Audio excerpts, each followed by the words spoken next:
Hello class 9 students. Welcome to today's online class. In today's class, we are going to understand and go through the topic speed, average speed and velocity from chapter number 8 motion. So let us go through that.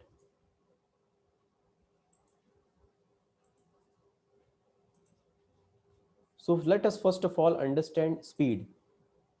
And we have already understood in this chapter about distance traveled and displacement.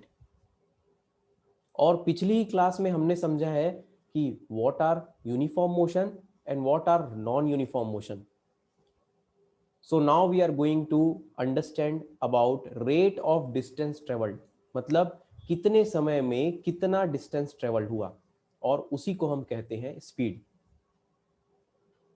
क्योंकि हम समझ सकते हैं कि अगर एक point से दूसरे पॉइंट में जाने के लिए एक ऑब्जेक्ट, मान लो वो एक पॉइंट से दूसरा पॉइंट, एक जगह से दूसरा जगह 100 मीटर की दूरी पर है, 50 मीटर की दूरी पर है. Let us take an example. यहाँ पे एक कार है पॉइंट ए पर, वो थोड़ी देर बाद में पहुंच जाएगी पॉइंट बी पर. ये 50 मीटर की दूरी है. यदि अगर एक कार इस 50 मीटर की डिस्टेंस को ट्रेवल करने के लिए 10 सेकेंड लेता है, और दूसरी कार जो इस 50 मीटर के डिस्टेंस को ट्रेवल करने के लिए 5 सेकेंड लेता है, तो हम समझ सकते हैं कि जो दूसरे नंबर की कार है, जो दूसरी कार थी, जो कम समय लगा रही थी उतने ही डिस्टेंस को ट्रेवल करने के लिए, उसकी स्पीड ज्यादा होगी, वो ज्यादा तेज चलेगी, तभी तो उसने कम समय लगाया. इसीलिए स्पीड होता है the distance travelled by an object in unit time. मतलब कितना डिस्टेंस ट्रेवल हुआ कितने समय में, और इसी को हम कहते हैं it is called speed. So what would be the formula of speed? Speed is equal to distance upon time. Speed होगा जितना डिस्टेंस ट्रेवल हुआ और कितना समय लगा, दोनों को डिवाइड कर देते हैं. तो फॉर्मूला बन गया, क्या फॉर्मूला बना? We have got that speed is equal to distance upon time. I know that you already know this formula, but this time we have to solve some numerical as well as we have to understood few more topics related to it. तो formula बना speed is equal to distance upon time. अच्छा, समझने वाली बात, one more thing is there, that SI unit, standard unit जो होती है, standard international unit of speed होती है मीटर पर सेकेंड. देखो, डिस्टेंस का यूनिट क्या हुआ, एसआई यूनिट मीटर, और टाइम का सेकेंड. तो स्पीड का क्या हुआ, मीटर अपॉन सेकेंड, जिसको हम लोग मीटर पर सेकेंड बोलते हैं और लिखते हैं एम अपॉन एस. ये स्पीड की यूनिट हुई, ये स्पीड की क्या हुई, यूनिट. अच्छा, one more thing which I wanted to discuss was this term S I. ये एस आई यूनिट बार बार आएगा हमारे पास, स्टैंडर्ड इंटरनेशनल यूनिट. हम लोग जैसे कि जानते हैं there are many many units which we go through. बहुत सारे यूनिट्स से हम लोग गुजरते हैं. जैसे कि कोई फिजिकल क्वांटिटी, कोई भी चीज़ जिसको हम मेजर कर सकते हैं, जैसे कि distance. For example, if I say I am going from point one to point b, तो एक बंदा उसको बोल सकता है, कोई बोल सकता है उसको कि मैंने 100 मीटर डिस्टेंस ट्रेवल किया, वो मीटर यूनिट को लेगा. कोई बोलेगा कि मैंने सेंटीमीटर, इतने सेंटीमीटर डिस्टेंस ट्रेवल किया, कोई बोलेगा इतने माइल्स डिस्टेंस ट्रेवल किया, कोई बोलेगा इतने किलोमीटर डिस्टेंस ट्रेवल किया. इतने सारे यूनिट होने के कारण जब हम उसका कैलकुलेशन करते हैं तब इसकी प्रॉब्लम आ सकती है, तब इसमें कंफ्यूजन भी हो सकता है. इसीलिए, और देखा देखा भी गया है कि एक देश में कहीं पर, जैसे कि अमेरिका में, डिस्टेंस को माइल्स में नापा जाता है, इंडिया में किलोमीटर में. कुछ जगह जैसे कि यूरोप में यार्ड्स में भी नापा जाता है. तो इन सारे कंफ्यूजन को दूर करने के लिए जब साइंटिस्ट एक साथ इस साइंस के फील्ड में आगे बढ़े, तो उन्होंने बोला कि ये कुछ लिस्ट कर देते हैं, इतने सारे मेजरेबल चीज है, यूनिट्स, एक फिजिकल क्वांटिटी है, उनके ये स्टैंडर्ड यूनिट होंगे, और उसी को बोलते हैं स्टैंडर्ड इंटरनेशनल यूनिट. और हमें हमेशा, जब भी हम फिजिक्स में पढ़ रहे हैं, तो we will use standard international unit. For distance it is metre, and for time it is second. That's why speed का ऐसा यूनिट हुआ metre per second.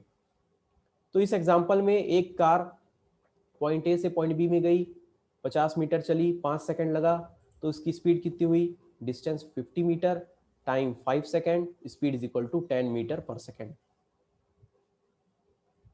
As simple as that. But now sometimes we notice one thing, हम लोग देखते हैं कि क्या, देखिए पॉइंट ए से पॉइंट बी में गया, तो हम लोग देखते हैं हमारी गाड़ी में, यू मस्ट हैव सीन कि आजकल तो बाइसिकल्स में भी आने लग गए हैं कि व्हाट इज योर स्पीड, वो उसमें दिखाता है।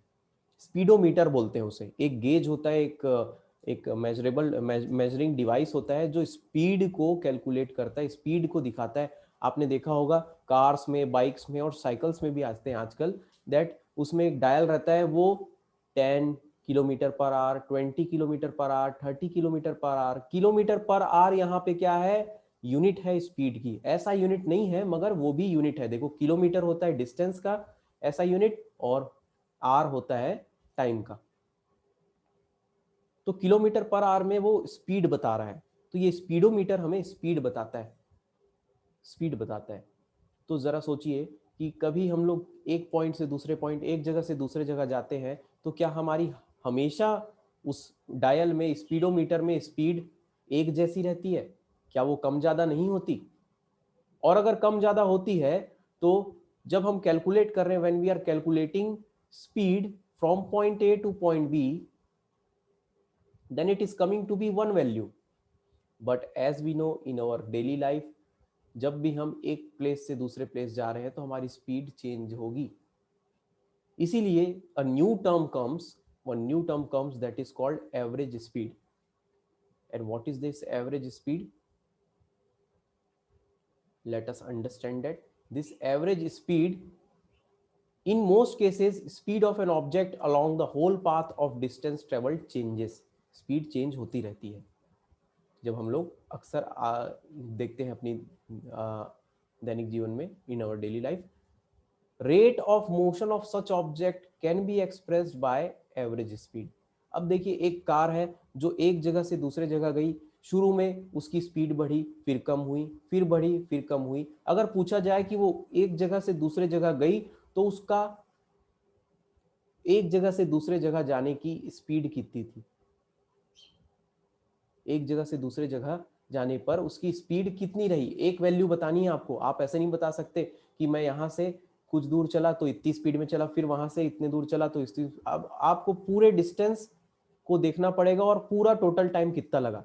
ऐसी चीज को जो total distance travelled upon total time taken, देखिए we already know that distance travelled upon time taken तो होता है स्पीड, मगर total distance travelled upon total time taken will give you average speed, औसत speed,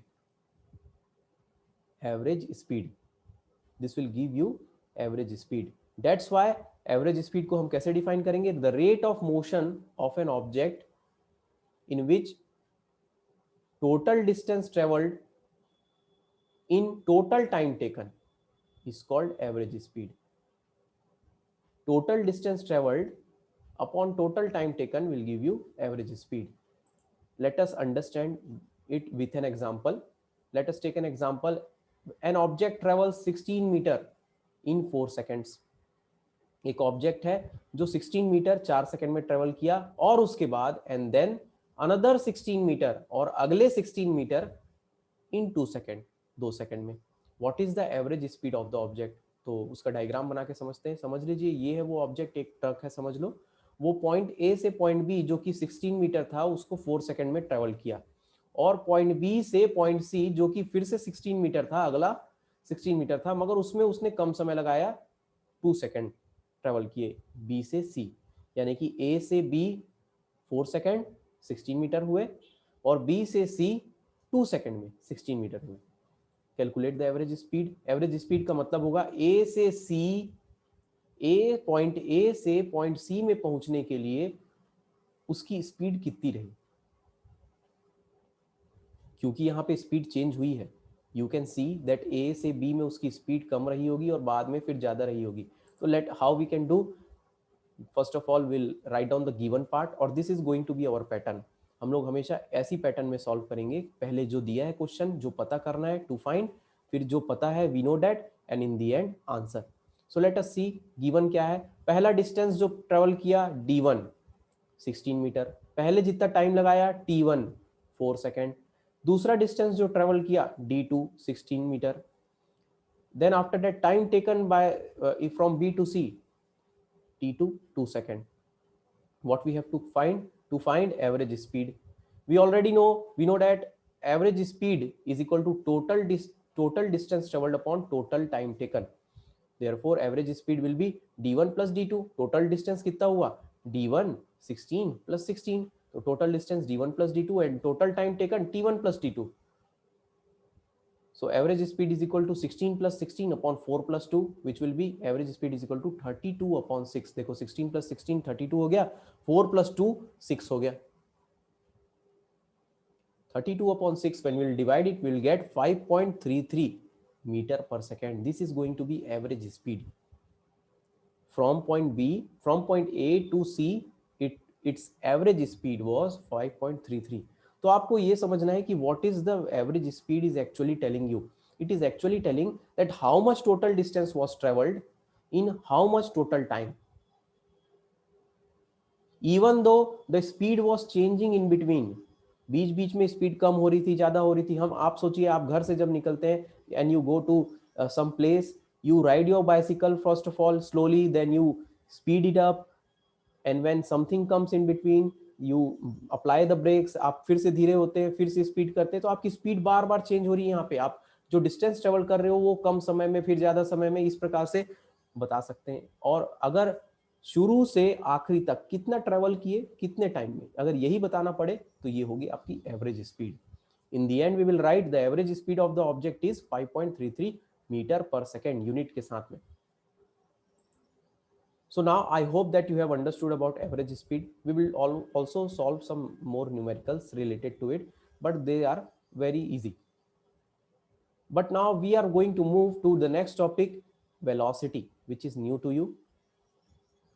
As a little part of it you have already understood in previous classes. What is velocity? So velocity is the speed of an object moving in definite direction. We already know what is speed. Speed मतलब होता है कितना distance travelled हुआ कितने time में. मगर अगर उसके साथ में आपको डायरेक्शन भी बताना पड़े कि मैंने ईस्ट डायरेक्शन में, sorry if you can say like मैंने नॉर्थ डायरेक्शन में कुछ डिस्टेंस ट्रेवल किया और इतने समय में ये डिस्टेंस ट्रेवल किया, तो मेरी स्पीड इतनी हुई. मगर साथ में अगर मैं मैं डायरेक्शन भी बता दूं उसका कि नॉर्थ डायरेक्शन में मेरी इतनी स्पीड है, तो वो कहलाएगी अब velocity. That's why velocity is also defined as displacement done by an object in unit time. We already know what is displacement. Displacement का मतलब होता है change in position in definite particular direction. If you are here sitting there and you are going to somewhere and you are moving some amount of distance traveled and you are also specifying the direction. आप ये भी बता रहे हैं कि मैं यहां से इतने दूरी में जा रहा हूं और इस डायरेक्शन में जा रहा हूं, तो वो डिस्प्लेसमेंट कहलाता. और डिस्टेंस ट्रेवल्ड अपॉन टाइम वैसे ही स्पीड होता है, और साथ में आपने डिस्प्लेसमेंट बना दिया, मतलब उसके साथ डायरेक्शन जोड़ दिया. Now it will be called velocity. Velocity को हम v से डिनोट करते हैं, एंड वी ऑलरेडी नो कि हम लोग डिस्प्लेसमेंट को s से डिनोट करते थे. s से डिस्प्लेसमेंट को हम s से डिनोट करते थे. तो डिस्प्लेसमेंट अपॉन टाइम क्या हो जाएगा, that will become velocity, because displacement का मतलब होता है डायरेक्शन के साथ वाला डिस्टेंस ट्रेवल्ड.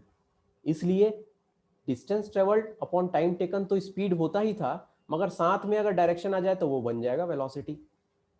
तो v is equal to s upon t. We have to remember it. ये हमारा फॉर्मूला बन गया. v है वेलोसिटी ऑफ ऑब्जेक्ट, s है डिस्प्लेसमेंट और t है time taken. What will be the SI unit of velocity? SI unit of velocity will be same as the speed. Metre per second ही होगा, metre per second ही होगा. Yes, but direction will be added in it. Direction को हम इसके velocity के साथ में बताना जरूरी. Like for an example, take an example. Point A से पॉइंट बी में एक ऑब्जेक्ट गया जो कि 100 मीटर की दूरी पर है. ए से बी गया, वो 10 सेकंड लगे उसे. अच्छा, साथ में आपको ये भी देखना है कि वो किस डायरेक्शन में ए से बी जा रहा है. तो देख रहे हैं हम लोग ए से बी जा रहा है. ए से बी जब वो जा रहा है तो वो डायरेक्शन हो रहा है ईस्ट डायरेक्शन. देखो ईस्ट डायरेक्शन में जा रहा है वो, ईस्ट डायरेक्शन में. तो हम लोग what we will do, we will calculate the velocity. Velocity is equal to 100 metre का डिस्टेंस ट्रेवल हुआ कितने समय में, 10 सेकंड में. तो ये हुआ 100 अपॉन 10 जो कि होगा 10 metre per second. But where is the direction? direction is towards the east, that's why towards east, towards east.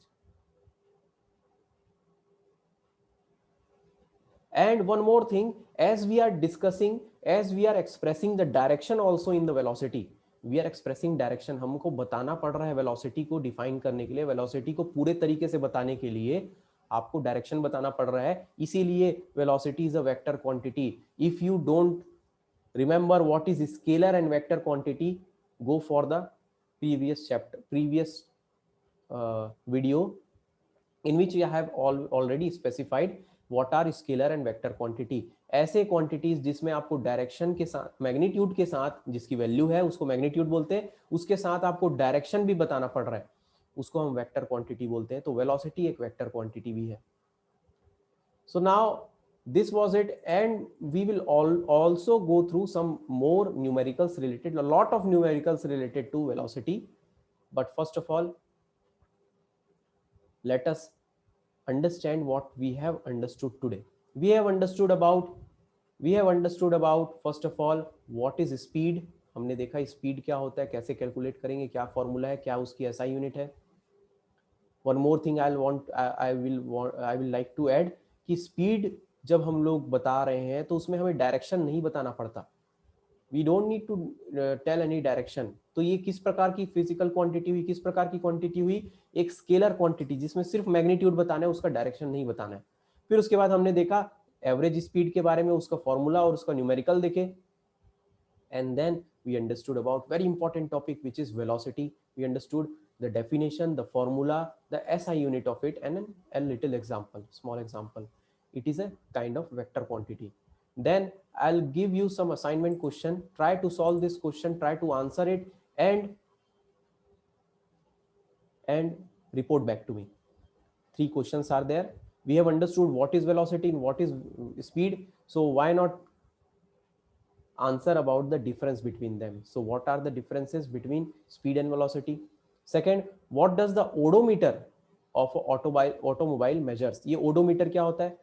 Odometer होता है आपकी गाड़ियों में, साइकिल्स में भी आने लगा है आजकल, जिसमें जो बताते जाता है दूरी के साथ साथ उसकी मीटर घूमने लगती है. तो ये क्या क्या चीज बताता है हमें, ओडोमीटर क्या मेजर करके बताता है? हम आगे बढ़ते जाते हैं तो इसकी वैल्यू बढ़ते जाती है. और the next question will be what does the speedometer of an automobile measures. मैंने I think I have already told you in the beginning of this topic or explanation that what is speedometer. So what does it actually measures? You have to answer. These 3 questions are there. This is the notes which I'm going to send you in PDF also. This is it for today. Note down the notes as well as understand this explanation. If you have skipped some part, go back and understand it again. Keep studying. Have a nice day.